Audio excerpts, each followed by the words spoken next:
우리 앞뒤 좌우에 계신 분들과 함께 인사하겠습니다. 잘 오셨습니다 하고 인사하겠습니다.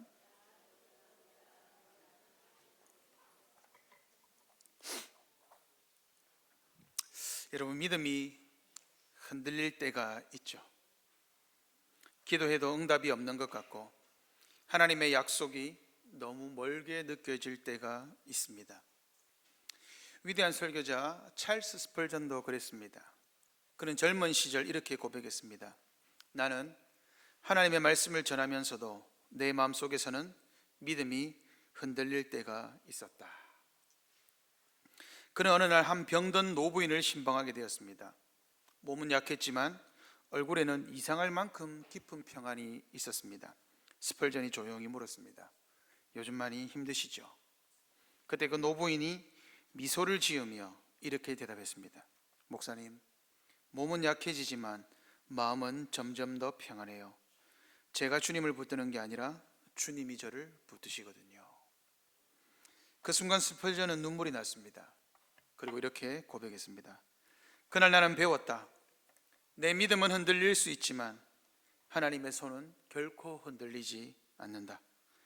내 믿음이 약할 때조차 하나님은 나를 붙드신다. 오늘 우리가 읽은 창세기 18장 9절에서 15절 말씀이 바로 그 장면입니다. 믿음이 흔들리는 사람들, 그러나 그 믿음을 포기하지 않으시는 하나님의 이야기입니다.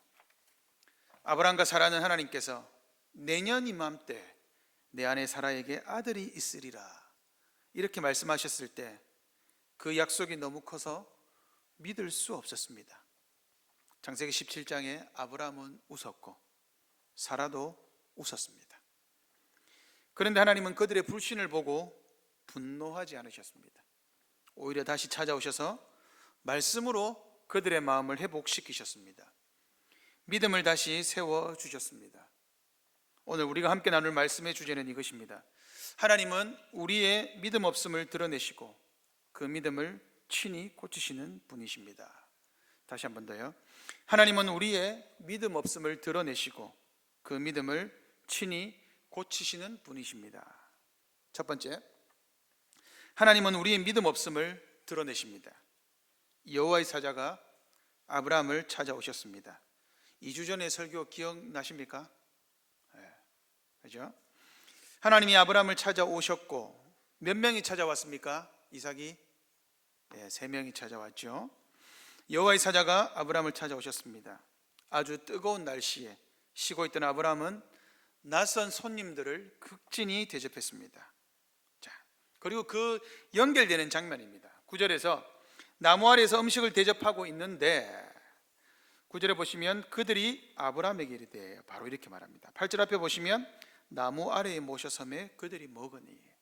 그러니까 아브라함은 호스트가 되어서 대접하고 있고 그 사람들은 나무 아래에서 먹었습니다. 그런데 그때에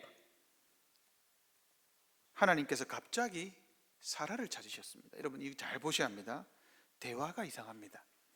아브라함을 찾아온 나그네들이 내 아내 사라가 어디 있느냐 이 정확히 말합니다. 여러분 이 질문이 왜 이상합니까? 이 질문이 왜 이상하죠? 네? 그렇죠. 왜 이름을 압니까? 아브라함은 아내 사라를 소개시킨 적이 없습니다. 그런데 네 아내 사라가 어디 있느냐 하고 정확히 물었습니다. 이 말을 듣고 아브라함은 하나님이시구나 하는 것을 분명히 깨달았습니다. 왜 하나님이라는 걸 알았을까요? 사라의 이름을 사라로 바꾼 분이 하나님이시기 때문에 그 이름을 낯선 사람이 알고 있다. 그 말은 하나님이시라는 것을 정확히 알 수 있었죠. 창세기 17장에서 하나님이 언약을 주신 때와 18장에서 하나님이 언약을 주신 때 나타나셨을 때 이 간극이 얼마나 될까요? 시간적인 간극은 멀지 않습니다. 금방입니다. 왜냐? 조금 어려운 말인데 히브리어로 보면 18장 1절의 첫 단어가 뭐냐?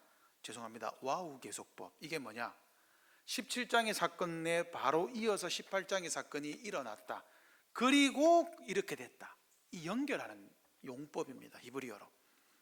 그러니까 18장 이점은 뭐냐? 바로 17장의 사건과 연결돼서 봐라 라는 뜻입니다. 이게 똑 떨어진 내용이 아니에요.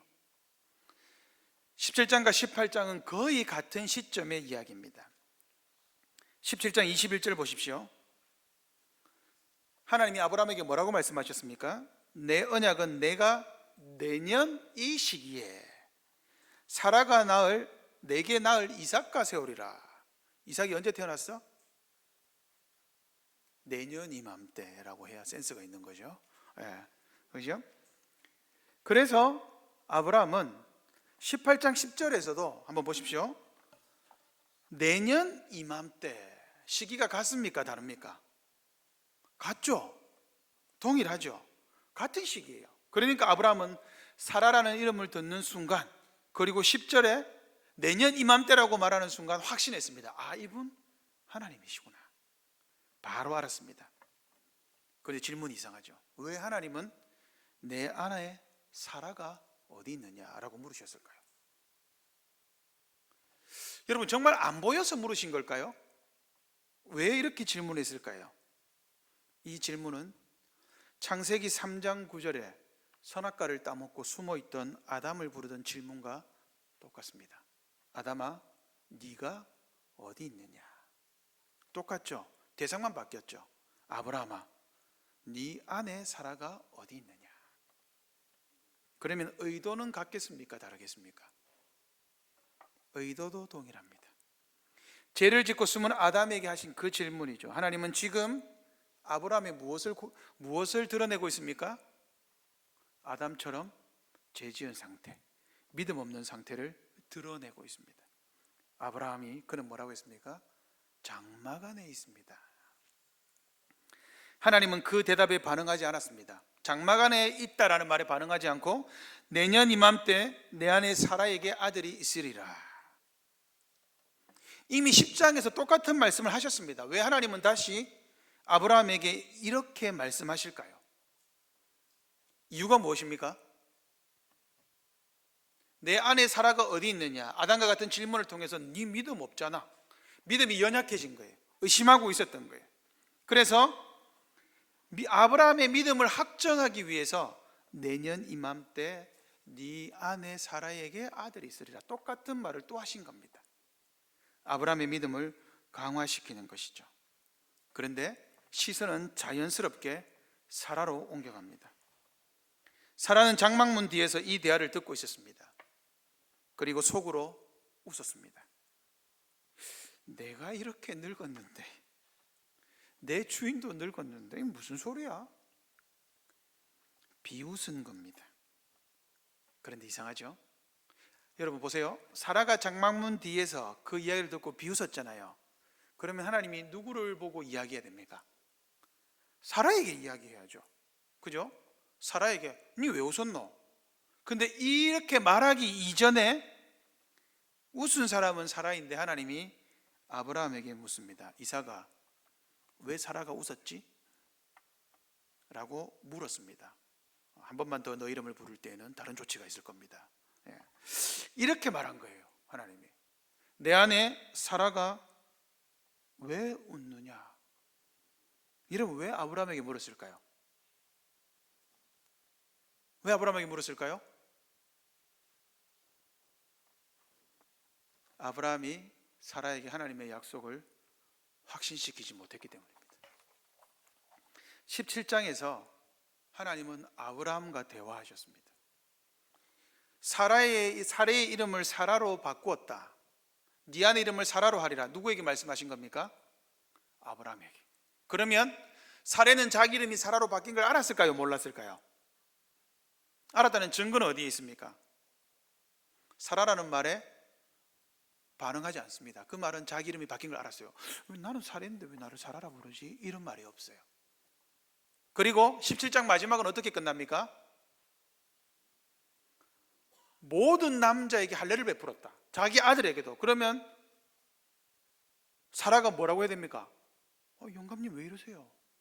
노망 들었나라고 하든지 왜 이렇게 정신 나간 짓을 왜 하세요? 라고 해야 되는데 묻지 않았어요. 그 말은 아브라함이 사라에게 가르쳤고 설명했다는 뜻입니다. 그러함에도 불구하고 하나님이 네 아내 사라가 왜 웃느냐라고 묻는 이유는 무엇입니까? 직분자이기 때문입니다. 남편이 직분자죠. 야, 너 똑바로 안 가르쳤어? 사라가 왜 웃지? 내가 분명히 하나님이 전능하다, 완전하게 행하라 했잖아. 나는 능력이 있다 했잖아. 근데 왜 사라가 웃어? 이 말입니다. 지금 아브라함을 향한 질책입니다. 하나님은 아브라함의 불신을 고발하셨습니다. 17장에 18장에 사라의 불신도 드러내십니다. 사라가 웃었다라고 말씀하시며 숨기지 말라라고 말씀하십니다. 하나님은 아브라함과 사라 이 부부가 약속을 믿지 못하는 것을 그대로 두지 않으십니다. 그들의 믿음 없음을 드러내시고 다시 찾아오셔서 믿음을 세우십니다.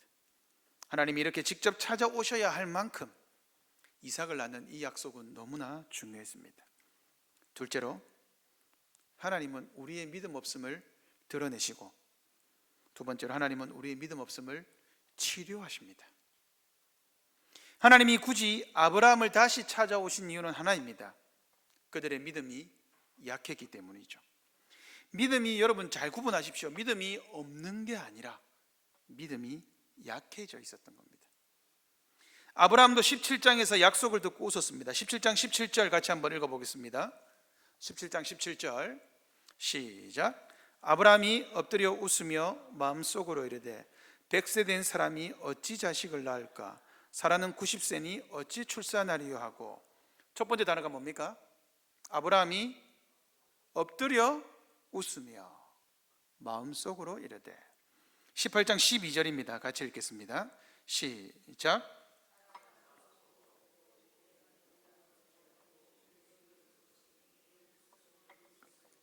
아멘.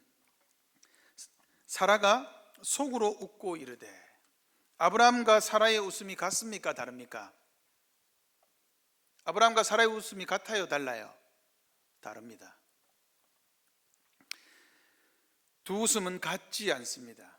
아브라함은 놀람과 감격의 웃음이었고 사라는 불신의 웃음이었습니다.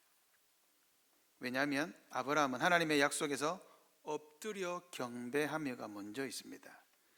17절에 보시면 아브라함이 엎드려, 이 엎드린다는 말이 예배하다라는 말과 똑같습니다.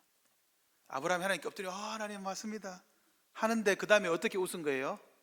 와, 과연 될까요? 이겁니다. 조금 차이가 나죠. 사라는 어떻게 했습니까? 사라는 듣고 어떻게 했죠? 바로 속으로 웃었다. 되나 보자 이겁니다. 이 뉘앙스 다르죠. 하나님, 예, 근데 과연 될까요? 저 100세인데 아하, 이렇게 한 거예요. 사라는요, 마리가 빵구가 이겁니다. 그죠? 딱 그 차이입니다. 지금 이 뉘앙스 느껴지시죠? 아브라함은 놀람과 감격의 웃음이었고 사라는 불신의 웃음이었습니다. 그래서 17장에 보시면 하나님은 아브라함을 책망하지 않으십니다. 근데 사라에게는 뭐라고 합니까? 네가 웃었느니라, 네가 비웃었다 하고 믿음 없음을 드러내셨습니다. 근데 여러분, 이 책망은 정죄가 아닙니다. 회복의 시작입니다. 하나님은 아브라함과 사라의 믿음이 꺾이지 않도록 더 강하게 그 믿음을 세워주기 위해 오셨습니다. 하나님은 이렇게 말씀하시는 듯 합니다. 사라야, 내가 믿지 못하겠지. 그래서 내가 다시 왔어. 아브라함에게 들으니까 잘 안 믿기지. 그래서 내가 왔어. 내년 이맘때 너를 통해 아들을 낳게 할 것이야. 그러니 믿으라. 여러분, 이 얼마나 따뜻한 사랑입니까? 근데 여러분, 진짜 이게 얼마나 따뜻한 사랑인지를 한번 보시면 됩니다. 성경 전체를 한번 보십시오. 여러분, 성경 전체에서 하나님이 여성에게 약속을 주신 경우가 있을까요? 하나님이 여성에게 약속을 주신 경우가 있을까요? 있습니다. 누구에게 약속을 주셨죠? 하갈에게 주셨습니다. 그런데 하갈의 약속은 조금 다릅니다. 저는 하갈의 약속을 그렇게 큰 약속으로 취급하지는 않습니다. 왜냐하면 언약 백성이 아니기 때문이죠. 근데 성경에서 딱 2번 하나님이 약속을 직접 주신 경우가 있습니다. 구약에서는 오늘 본문에 나오는 사라입니다. 신약에서는요, 마리아입니다. 하나님이 사라에게 직접 약속을 주셨다. 구약 성경에 여러분, 하나님이 여성을 찾아오셨다. 이거 유대인들이 보면 성경에서 빼고 싶은 본문일 겁니다. 어떻게 하나님이 여자에게 약속을 주지? 유대인들의 인식입니다. 그리고 하나님은 말씀하십니다. 여호와에게 능하지 못한 일이 있겠느냐. 하나님이 사라에게 뭐라고 말씀하셨습니까? 14절, 여호와께 능하지 못한 일이 있겠느냐. 이 능하지 못한 일이 능하지 못한 말입니다. 이 말이 똑같이 한 번 더 반복되는데 어디에서 반복돼야 됩니까? 그러면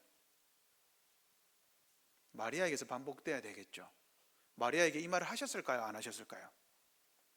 하셨습니다. 누가복음 1장 37절입니다. 누가복음 1장 37절 주보 뒷면에 있습니다. 같이 한번 읽겠습니다. 시작. 대저 하나님의 모든 말씀은 능하지 못하심이 없느니라. 똑같죠. 여호와께 능하지 못한 일, 이것은 말과 동일한 단어입니다. 똑같은 단어입니다. 여호와께 능하지 못한 말이 있겠느냐. 즉 하나님은 말씀하시면 반드시 이루십니다. 그 말을 누가복음 1장 37절에서 마리아에게 똑같이 받았습니다. 대저 하나님의 모든 말씀은 능하지 못하심이 없느니라. 질문과 반문과 평서문이죠. 똑같습니다.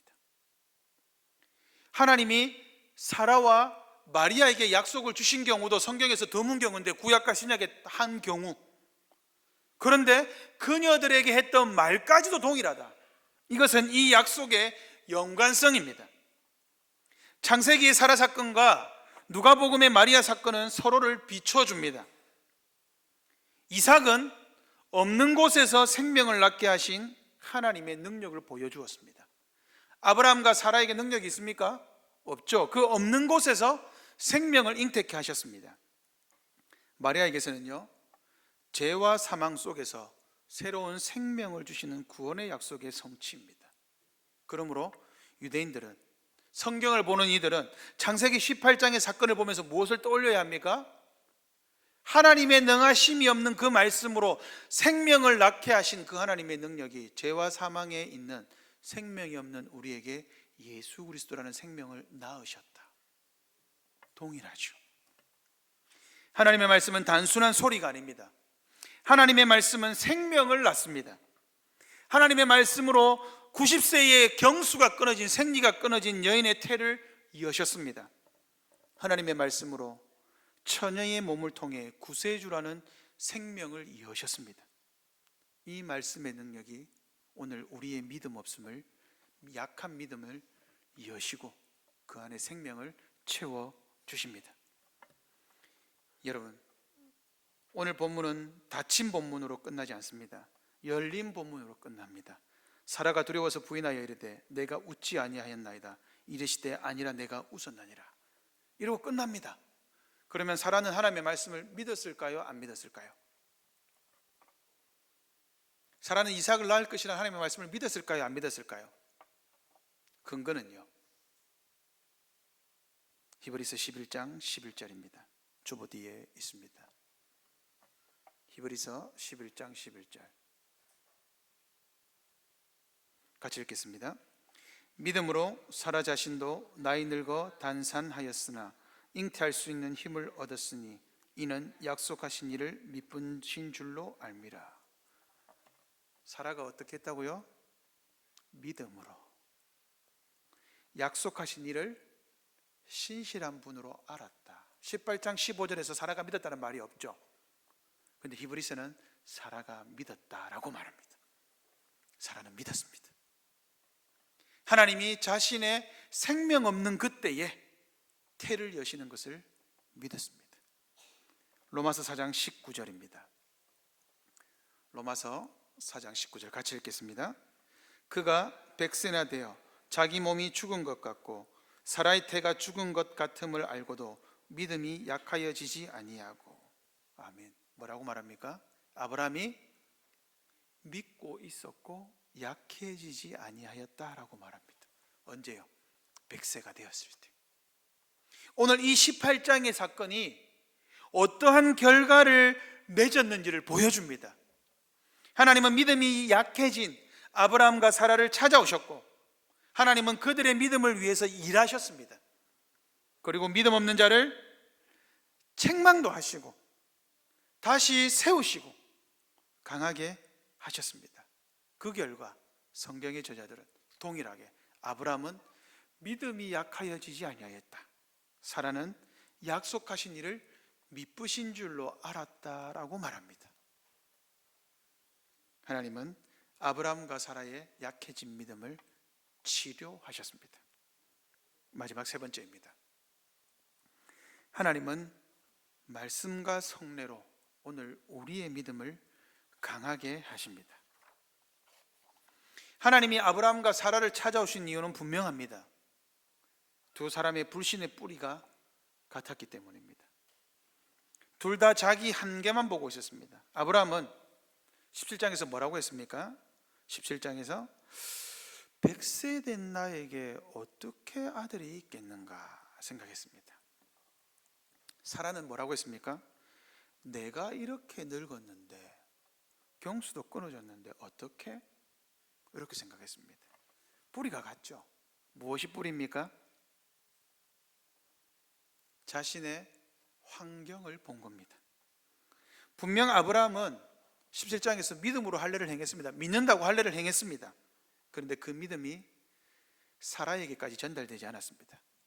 그래서 하나님이 다시 찾아오셨죠. 이 방문은 단순한 확인이 아니라 믿음의 갱신입니다. 다른 말로 하나님은 그들을 책망하는 것이 목적이 아니라 그들을 격려하시고 붙들어 주시기 위해서 오셨습니다. 여러분, 참 희한하게도 구약의 삼위일체 본문이 있죠. 창세기 18장 오늘 본문을 초대 교부들은 삼위일체를 예표한다고 보았습니다. 근거가 어디 있을까요? 몇 명이 나타났습니까? 3명이 나타났죠. 그죠? 그런데 아브라함이 뭐라고 합니까? 3절 이르되 내 주여. 그죠? 2절 보십시오. 눈을 들어본 적 사람 셋이, 사람 몇 명? 셋. 3절요 이르되 내 주여. 왜 이게 삼위일체입니까? 왜 이게 삼위일체를 예표하고 있죠? 그림자로 보여주고 있죠? 3명이 나타났는데 한 명한테 말합니다. 내 주여, 단수입니다. 이것을 가지고 초대교회 교부들은 하나님이 세 사람으로 나타났으나 한 분께 경배했다라는 사실은 하나님이 하나의 본질로 자신을 나타내셨다라는 것으로 실제로 여러분 이게 니케아 신경의 근거 구절로 들어가 있습니다. 이 초대 교부들은 어떻게 이렇게 성경을 보는 눈이 있었을까요? 참 대단합니다. 그리고 더 대단한 것은 하나님이 뭐 하셨습니까? 아브라함과 식사했습니다. 여러분 놀랍지 않습니까? 구약이나 신약이나 하나님은 언제나 무엇으로 자신의 백성들을 강화시키죠? 믿음의 말씀과 식탁입니다. 예수님이 부활하신 후에 제자들에게 찾아오셔서 뭐 하셨습니까? 밥 차려라 하고 먹었죠. 그렇죠? 말씀과 식탁은 항상 같이 갑니다. 아브라함은 여러분 창세기 17장과 18장이 연결되었다, 연결되지 않았다? 연결되었다라고 아까 제가 말씀드렸습니다. 설교 초두에서 17장에는 언약이 나옵니다. 언약의 말씀으로 아브라함을 격려하셨습니다. 그리고 18장에서는 언약의 식탁으로 아브라함을 먹이십니다. 아브라함은 언약을 받은 뒤 하나님과 식사했습니다. 오늘 우리도 성찬의 식탁이 차려져 있습니다. 식사에 앞서 우리는 뭐합니까? 지금 언약의 말씀을 듣고 있습니다. 언약의 말씀과 식탁, 이 의미는 창세기 18장의 대화와 동일합니다. 하나님은 식탁의 자리에서 다시 약속을 확인시켜 주십니다. 하나님은 연약한 자를 내치지 않으십니다. 믿음이 부족하고 의심 많고 더디 믿는 우리를 오히려 초대하십니다. 나에게 나와라. 같이 먹자. 그리고 말씀과 거룩한 식사로 그들의 의심 많고 부족하고 더디 믿는 그 믿음을 강화시켜 주십니다. 이것이 바로 은혜의 방편입니다. 사랑하는 성도 여러분, 삶이 힘들고 환경이 막막하십니까? 하나님은 그런 우리를 아십니다. 하나님은 말씀으로, 예배로, 성찬으로, 그리고 신방으로, 그리고 기도로 우리를 찾아오십니다. 그분은 믿음이 연약한 자를 강하게 하시고, 의심을 확신으로, 슬픔을 기쁨으로, 걱정을 담대함으로, 불화를 화평으로 바꾸십니다. 그러므로 인생의 가장 큰 복은 그리스도를 만나는 것입니다. 아직 그 복을 누리지 못했다면 그분을 만나기를 소원하십시오. 이미 그 복을 얻으셨다면, 그리스도를 만난 그 복을 얻으셨다면 더 풍성히 누리길 간구하십시오. 하나님은 우리가 찾기 전에 먼저 찾아오시는 분이십니다. 그리스도를 믿음으로 모든 불안과 불확신을 이기십시오. 하나님은 반드시 약속한 일을 이루십니다. 여러분도 예외가 아닙니다. 그리스도를 믿으십시오. 그분 안에서 하나님의 약속은 반드시 성취됩니다. 아멘. 성찬식 시행하겠습니다.